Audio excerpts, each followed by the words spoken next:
Fala pessoal, tudo bem com vocês? Aqui é o Jonathan falando e eu tenho uma pergunta para vocês. Você sabia que a edição 2024-2025 da Liga dos Campeões, da Conference League e também da Liga Europa já começou no continente europeu? Se a resposta é não, então siga aqui no vídeo para saber mais.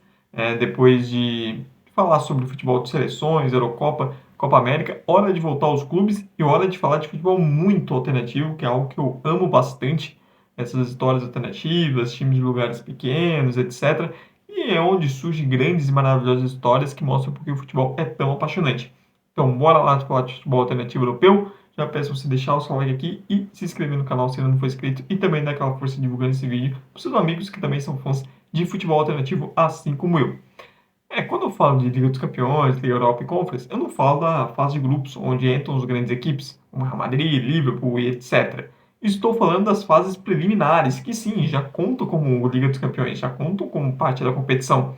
As equipes que disputam essa parte podem dizer que disputam sim a Liga dos Campeões. E ainda tem um longo caminho até chegar à fase de grupos, mas essas fases preliminares já começaram, geralmente elas começam em julho e vão por todo o mês de julho e também em agosto, até definir os últimos classificados para a nova fase de grupos das competições europeias. Isso é algo que eu vou explicar em vídeo mais para frente. Na Liga dos Campeões, essa primeira fase já teve o jogo de ida, vai ter essa semana os jogos de volta, nessa terça e quarta. Os jogos de volta, tanto na Liga Europa quanto na Conference, ocorrem todas na quinta-feira, assim como é o calendário das fases de grupos. Na Liga dos Campeões, são 28 equipes que largam nessa primeira fase, são 14 confrontos, onde essas 14 equipes vão avançar para a próxima fase, onde você já tem alguns times até mais tradicionais, Dinamo de Kiev, Partizan, entram na segunda fase de qualificatórias, entram nesse caso no caminho dos não campeões, né, porque nas competições europeias, na fase preliminar, você tem geralmente dois caminhos, que são os caminhos dos campeões nacionais, time dos campeões que se enfrentam por vagas, e tem o caminho dos não campeões, que são equipes que estão ali nessas fases preliminares por não terem sido campeões nacionais em suas ligas. Dessa primeira fase da Champions, você tem os países representados que têm menor coeficiente no ranking da UEFA de ligas. Então, você tem países como Malta, os campeões nacionais de Gibraltar, da Islândia, de Andorra, de San Marino. Nessa fase da Champions, os nomes mais conhecidos assim são do HJK, né, o Helsinki da Finlândia, Finlândia de quem tem um pouco mais de tradição como seleção e tudo mais, disputou inclusive não a Euro de agora, a anterior, a Euro 2021. Você tem o Slovan Bratislava, time da Eslováquia, time frequente em competições europeias como Liga Europa e também Conference. Você tem um time que é mais conhecido aqui no futebol brasileiro, que é o Ludogorets, por ser um lugar onde vários jogadores brasileiros passam, né, já passaram e jogam. É um clube que busca muito no mercado brasileiro, não dos grandes jogadores, óbvio, mas um mercado um pouco mais alternativo aqui no Brasil. É um time que já disputou fase de grupo de Champions, enfrentando grandes como Liverpool, Real Madrid e Arsenal. Então, um super campeão búlgaro. É um time um pouco mais conhecido. E também o FCSB, o Steaua Bucareste, que inclusive já foi campeão da Champions no passado. Esses são os times mais conhecidos. Tem os jogos de volta, né, nesse meio de semana.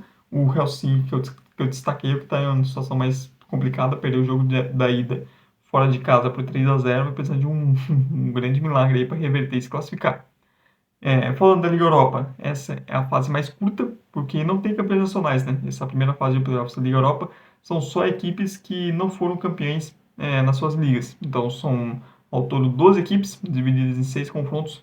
Os vencedores vão avançar para a segunda fase de playoffs da Liga Europa, onde também vão encontrar equipes que perderem, né, na fase da Champions. Essas fases preliminares do futebol europeu tem isso. Uma equipe que perde, por exemplo, mata-mata da Champions, desce para o mata-mata da Liga Europa. E se perder no mata-mata da Liga Europa, desce para o mata-mata da Conference. É tipo um movimento de escadinha até... Aí se perder na Conference, perdeu tudo, né? Aí não tem mais pra onde ir também. E dessas equipes da Liga Europa, vale citar algumas equipes, como o Sheriff Tiraspol, da Moldávia, e o Maribor, da Eslovênia, porque são times que disputaram fase de grupos de Liga dos Campeões recentemente. O Sheriff, inclusive, venceu o Real Madrid dentro do Santiago Bernabéu, uma das maiores zebras da história da Champions. O Maribor, inclusive, enfrentou o Liverpool de Salah, Firmino, Mané, uma goleada, né? Mas uma equipe que na última década disputou, acho que 2 vezes a fase de grupo da Champions. Vale também citar uma equipe tradicional do futebol do leste europeu, o Wisła Cracóvia da Polônia, e também a equipe do Pafos do Chipre, porque você tem vários brasileiros trabalhando lá, seja na direção, parte de comissão técnica, etc. Um time que também busca, no mercado mais alternativo do Brasil, se reforçar. E na Conference League, essa sim é o lar da aleatoriedade, é o lar do futebol bem alternativo mesmo. A Conference é maravilhosa para quem gosta de futebol alternativo como eu. A quantidade de histórias que você tem lá, as oportunidades que ela cria a partir disso.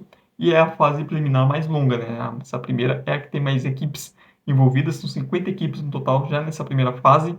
E, e são, né, essas equipes das piores ligas, as ligas de piores rankings, só que equipes que não foram campeões nacional. Então, se o campeão de San Marino já não é muito bom, imagina o segundo e o terceiro. Então, se esse tipo de time que começa as fases preliminares da Conference e que você tem, por exemplo, vai citar equipes, ligas menores tendo mais de um representante. Se na Champions, por exemplo, a Andorra só tem um, Malta só tem um, na Conference isso é diferente.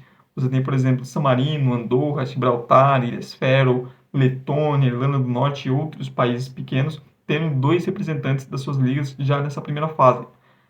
Alguns países, inclusive, têm três times já direto nessa primeira fase preliminar, que é o caso de Estônia, Islândia, Albânia e País de Gales. Ou seja, é muito confronto alternativo, tecnicamente é muito jogo ruim também, mas é muita história legal a ser contada.